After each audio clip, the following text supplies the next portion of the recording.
You know, and I first thought, I'm not going to do any notes, and then I thought, I'm not really doing notes, I'm just going to try to keep myself where I need to be, because sometimes I get off the path. So, first of all, I will tell you, 2014 conference has forever changed my life. I will have Kayla kind of chime in a minute on what happened when I walked in that door, coming home from conference, and the change that my family saw in me. First, something happened that, you know, we were down to one vehicle, so I had to find a ride. So, Bobby messages me and says, you can ride with me and my sister. I was like, oh, wow, I really don't know Bobby that well, you know, and I was kind of like, oh, but you know what, I said, it'll be a great opportunity for me to get to know Bobby. I've only met Bobby a couple of times, talked to her a couple of times on, you know, through our team page. So I'm going to ride down with Bobby and her sister, Alicia. After Bobby found another ride. Yeah, because Bobby had problems with her car. And, I mean, it was just like a lead up that, you know, the devil was really trying to keep us from conference. But not really knowing them, but that ride opened my eyes to an amazing friendship with Bobby and her sister. And I've learned of Bobby's why. As tears streamed down her face telling me her story. You see her PV, bottom dollar amount. I'm going to cry. I didn't know you were going to talk about it. It's not my fault. It's all right. I'm leading up to it. We look to see what we're going to get paid. She looks to see who she's going to bless. Her journey is a promise between her and God. We all have different journeys, different reasons, different purposes. And I'm so glad that Bobby is fulfilling her purpose, just like all of you are fulfilling your why and your purpose in this amazing journey. That was the start of my conference. Then came Leanne Toomey. Toomey, so I always say it wrong. Of you that don't know her, she is the amazing true Leanne of the Blind Side movie.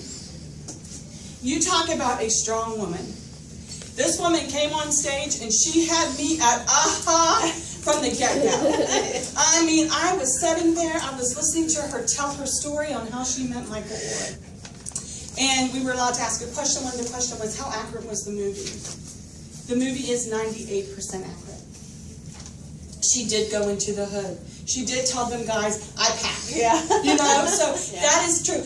But the one thing that touched my whole life was listening to her say, the night that they met Michael was walking alongside the road. He had a pair of shorts on and a t-shirt. And the kid said, there's a new kid in school. There's Big Mike. And she said, well, I wonder where he's going. So she told her husband, turn this car around. He said, I'm not turning this car around. She said, I said, turn this car around. He spun that car around, she said, and she got out and walked up to Michael. She said, I'm Leanne. What's your name? He said, my name's Mike. She said, where are you going, Mike? He said, I'm going to the school. She said, you can't go to the school. The school's locked. If you get caught in there, you're going to go to jail. So that's not an option. Do you have a second option? I can get into school, he said. She said, I'm going to tell you that is not an option. The school's locked. You're not going to get in there. You're going to go to jail. So I advise you to get a second option. I'm freezing, you're cold, and I'm not going anywhere. So you need to tell me. So this part of the story is where it's changed in the movie.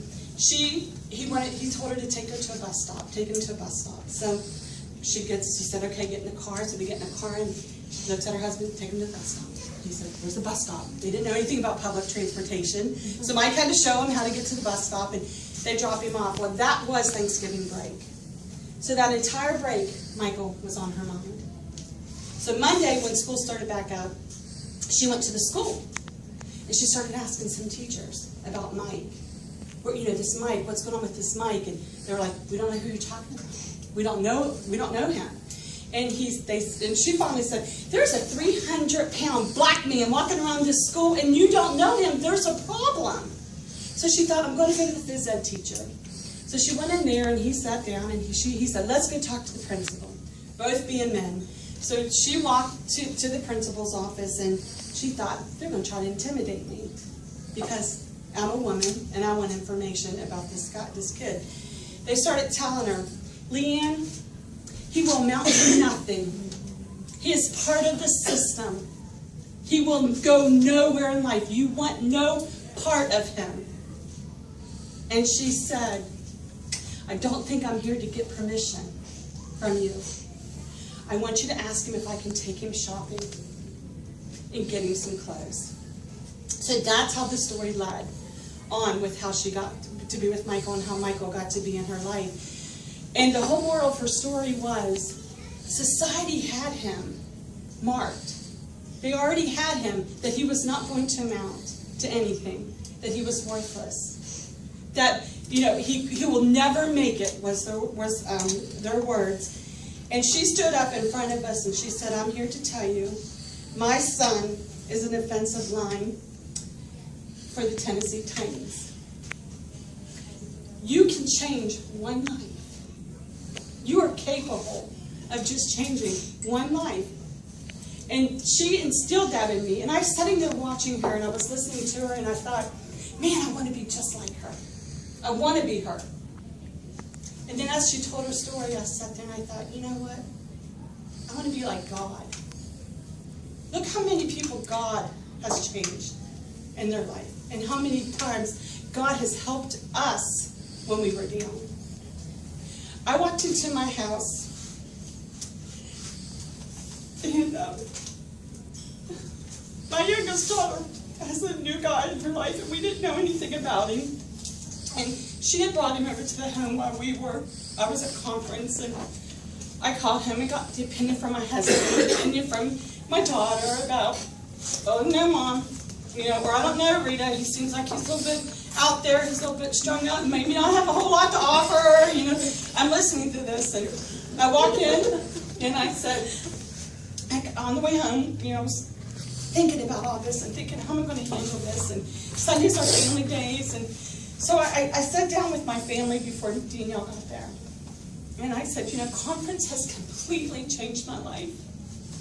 It has made me realize that it doesn't matter what's on the outside. It doesn't matter what that person has. They're put in your life for a reason. And I looked at my girls, and I looked at Kayla, and I looked at Rob, and I said, he could be our Michael. He's in our life for a reason. He is with Danielle for a purpose. And I'm going to take this, and I'm going to help him, and I'm going to show him an example of what family is, what love is, and that he is worthy to be part of this family and in this world. And so it has completely changed my life. My daughter, she can vouch, I did sit down everybody and say that. I came back with just more than free amenities. Or I came back with just some girl time, which was awesome. I came back with a changed heart. And Lisa Harper, is that her name? Was one of our speakers. And I'm going to leave with this quote. And it says, God will never tell you you're not worthy. He may tell you to be still or to wait. But he will never tell you you're not worthy.